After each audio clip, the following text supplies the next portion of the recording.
সুপ্রভাত। আজ নীল ষষ্ঠী। ভগবানের কাছে ভগবানের প্রত্যেক সন্তানের মঙ্গল কামনা করে আজকের এই নীল ষষ্ঠীর ব্লগ ভিডিওটি শুরু করছি। আজকে ঘুম থেকে উঠে আমি আমার বেলকনিতে গেলাম। তো বেলকনিতে আমি দেখুন ঠিক করেছি একটু সকালবেলা গাছ পুঁতবো। তো গাছ বলতে এখানে আমি ঝুড়ি নিয়ে নিয়েছি, ঝুড়ির মধ্যে কিছুটা মাটি দিয়ে দিয়েছি, আর এই ড্রামটা থেকেই মাটিগুলো তুলে তুলে ওর মধ্যে দিচ্ছি। ওর মধ্যে আমি প্রত্যেক দিন রাতে ভেজানো ধনে মৌরি জিরা ভিজিয়ে রাখি, সকালবেলা যে জলটা হয় সেই জলটা খাই আর ওগুলো ফেলে দিই। তো ওখান থেকে ধনেটা বেছে আমি এখানে ধনে পাতার চাষ করবো করে এই ঝুড়িটার মধ্যে আজকে আমি এখানে মাটি দিয়ে মানে ধনে পাতা হওয়ার জন্য দিয়ে দেবো। এমনিতে ফেলে দিই ওগুলো, কিন্তু আমি ভাবলাম যে না, এবার থেকে ধনেগুলোকে বেছে রাখবো আর এভাবে ঝুড়ির মধ্যে ধনেগুলোর মানে ধনে পাতার চাষ করবো। এদিকে দেখুন এই একটা ডাল পুঁতেছিলাম পুদিনা গাছের, সেটাতে কত সুন্দর পুরো ডালপালায় পড়ে গেছে। দোকান থেকে কিনে এনেছিলাম পুদিনা পাতা, সেখান থেকে একটা ডাল এখানে পুঁতে দিয়েছিলাম। তো এখানে ভাবছি আমি ধনে পাতাটা এভাবে করবো। তো আজকে সেই প্রোগ্রামটাই রইল সকালবেলায়। তো প্রথমে মাটি দিয়ে ধনেগুলোকে আবার ছিটিয়ে দিয়ে তারপরে আবার মাটি দিয়ে দিলাম, দিয়ে আমি সামান্য জল দিয়ে দিলাম। সকালে বেলকনিতে দাঁড়াতে ভীষণ ভালো লাগে, কারণ সেখান থেকে একটু দেখা যায়, বাইরের প্রকৃতিটা দেখা যায়, নাহলে তো শুধু উঁচু উঁচু বিল্ডিংই দেখা যায়। ব্রেকফাস্ট বানিয়ে নিলাম, সুজি পরোটা, মাঝখানে আলুর পুর ভরে। তো সেটা আমি রেসিপি দিয়ে দেবো অন্যদিন। তা সকালবেলায় এই ব্রেকফাস্টটা বানিয়ে নিলাম, আমি তো খাবো না, তা হাজব্যান্ডের জন্য বানিয়ে নিলাম।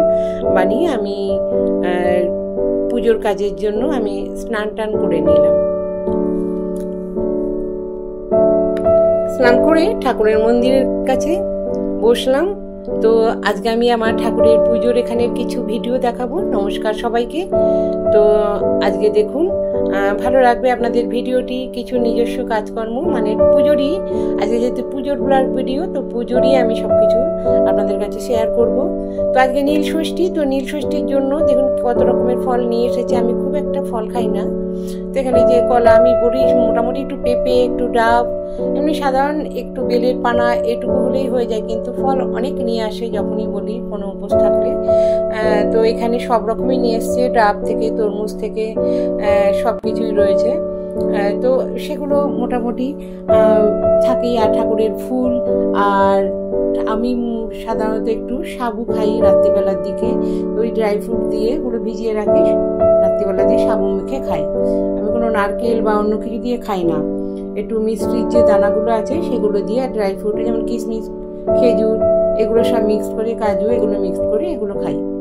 ওই মানে সাবুটাকে ভিজিয়ে রেখে খেয়ে নিই, নর্মালভাবে খাই, একদম নর্মাল। তো উপোসের জন্য এমন কিছু ব্যাপার নেই আমার কাছে। তো আমি অনেকক্ষণ না খেয়ে থাকতে পারি অলরেডি। তো এবার আমি আমার ইষ্ট দেবতার দর্শন করাবো। এটা হচ্ছে আমার সব থেকে প্রিয় জায়গা, আমার ঘরের মন্দির, পরম শান্তির জায়গা। সব কিছু করে এসেও এখানে কিছুক্ষণ বসলে মনটা শান্ত হয়ে যায় আর ভালো লাগে। তো আজকে আমার ঠাকুর পুজোর এখানকার কিছু দেখালাম। আমার পুজো দেওয়া হয়ে গেছে। তো এদিকে আমার গুরুদেব রয়েছে, আমি অনুকূল ঠাকুরের শিষ্য। তো আমার গুরুদেব এদিকে রয়েছে। তো গুরুদেবের আমরা সকালবেলা উঠেই, আমরা ঘুম থেকে উঠেই আমরা সবার প্রথম সব কাজ করার আগে ঠাকুরের জন্য আমরা ঠাকুরের ভোগের জন্য আমরা ইষ্টবিধি করি। সেটা আমরা ঠাকুরকে নিবেদন করে আমরা সারাদিন কাজ শুরু করি। আর এদিকে আমাদের বাড়ি যে সে ঠাকুরগুলো ছিল আমার শাশুড়ির সময় থেকে, সেই ঠাকুরের পুজোগুলো হয়। তো আজ নীল ষষ্ঠীতে আমি মন্দিরে যাচ্ছি একটু পুজো দিতে। আমাদের কমপ্লেক্সের সঙ্গেই লাগানো, মানে ভেতরেই সেখানে পুজো মন্দির আছে, ছোট্ট একটা মন্দির। তো ওখানেই সবাই দেয় আর ওখানে আমরাও দিই। দুটো কমপ্লেক্স অনেক বড়, ফেজ 1 ফেজ 2। তো সেই কমপ্লেক্সের ছোট্ট মন্দিরে চলে গেলাম। সেখানে শ্বেত পাথরের শিব রয়েছে। তো সেখানে পূজারি থাকেন, আমাদের মানে মোটামুটি পরিচিতই উনি। তো সেখানেই চলে গেলাম। সেখানে গিয়ে দেখছি আজকে মোটামুটি একটু মানে ফাঁকা রয়েছে। তখন ওই টাইমটা লোক আসেনি। যে সকল বন্ধুরা আজকে আমার ভিডিওটি প্রথম দেখছেন তারা একটি লাইক, একটি কমেন্ট, একটি শেয়ার করে দিতে পারেন।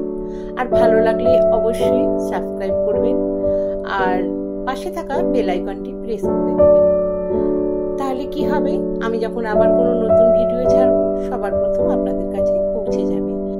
অনেক রকম রেসিপির ভিডিও ছাড়ি, পুজোর ফেস্টিভ্যালের সব রকম ভিডিও ছাড়ি, নানা রকম পুজো, নানা রকম মন্দিরে, আবার ট্যুর ট্রাভেলেরও ভিডিও ছাড়ি। অবশ্যই আপনাদের খুব ভালো লাগবে। আর এখন আমি যে পুজোটা করছি এটা আপনারা একটু দেখতে থাকুন। আমি এখানে আর কিছু বলবো না। একটু ঠাকুরের যে মা ষষ্ঠীর পুজো, শিবের মাথায় জল ঢেলে সেই পুজোটা আপনারা দেখতে থাকুন। এখানে উনি 3-4 রকমভাবে পুজো করিয়েছে, নীলাবতী দেবী, মা ষষ্ঠী, আবার শিবেরও। তো সেগুলো একটু দেখতে থাকুন, আপনাদের ভালো লাগবে।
আজকে যারা প্রথম আমার এই ভিডিওটি দেখছেন তারা অবশ্যই একটি লাইক, একটি কমেন্ট আর একটি শেয়ার করে দিতে পারেন। আর যদি ভালো লাগে আমাকে সাবস্ক্রাইব করবেন আর পাশে থাকা বেল আইকনটি প্রেস করে দেবেন। কেননা যখন আমি আবার নতুন কোনো ভিডিও ছাড়বো তাহলে কি হবে, সবার প্রথম আপনার কাছে পৌঁছে যাবে। আমি এরকম নানা রকম রেসিপির ভিডিও দিই, আর যে কোনো পুজোর উপলক্ষে আমি মোটামুটি একটা ব্লগ ভিডিও দিই। কোনো মন্দিরে গেলে নতুন নতুন কিভাবে গেলাম, কিভাবে কোথায় মন্দির, সেই সব সম্পর্কেও দিই। ঘোরার ভিডিও আছে, ট্যুর আর ট্রাভেলের ভিডিও আমি এখানে দিই। একটা ব্লগ টাইপের আমার এই চ্যানেলটা। তো এখানে রেসিপি থেকে আমি সব রকমের ভিডিও দিই। তো অবশ্যই আপনারা একটু দেখবেন আর আমাকে একটু ভালোবাসাও দেবেন।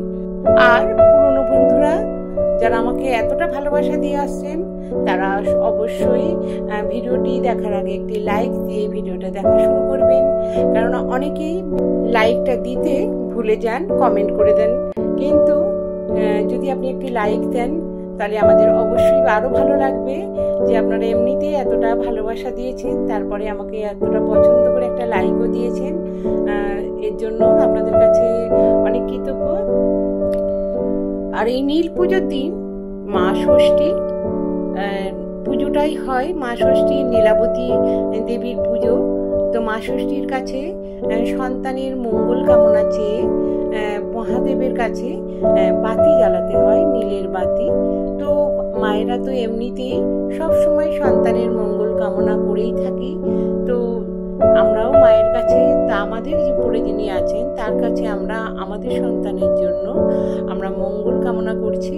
তো আমরা এটাই আমাদের কালচার, যে এই নানা রকম পুজোর মধ্যে দিয়ে আমাদের মনে করিয়ে দেয় আমরা যে আমরা ভগবানের সন্তান। তো ভগবানের কাছ থেকেই আমাদের সবকিছু পাওয়া। আর ভগবানের কাছে আমরা যদি কিছু চাইতেও হয় ভগবানের কাছে আমরা চাইব। তো আমরা আরো কার কাছে আমাদের কিছু পাওয়ার নেই, চাওয়ার নেই।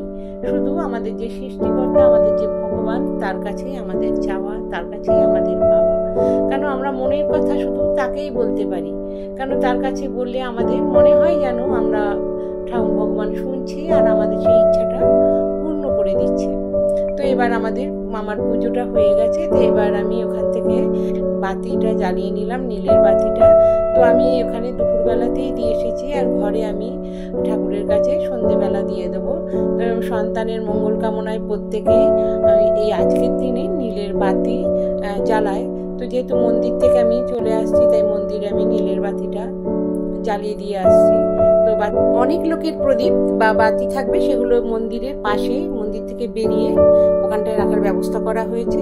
বাড়িতে এসে সমস্ত ফল কেটে এটা হাজবেন্ডকে দিলাম, আর আমার ফলগুলো ঠাকুরের ওখানে চাপা দিয়ে রেখেছি, কারণ আমি একটু ডাব খেয়েছি। তো ভিডিওটা দেখার জন্য প্রত্যেককে অনেক অনেক ধন্যবাদ, অনেক ভালো।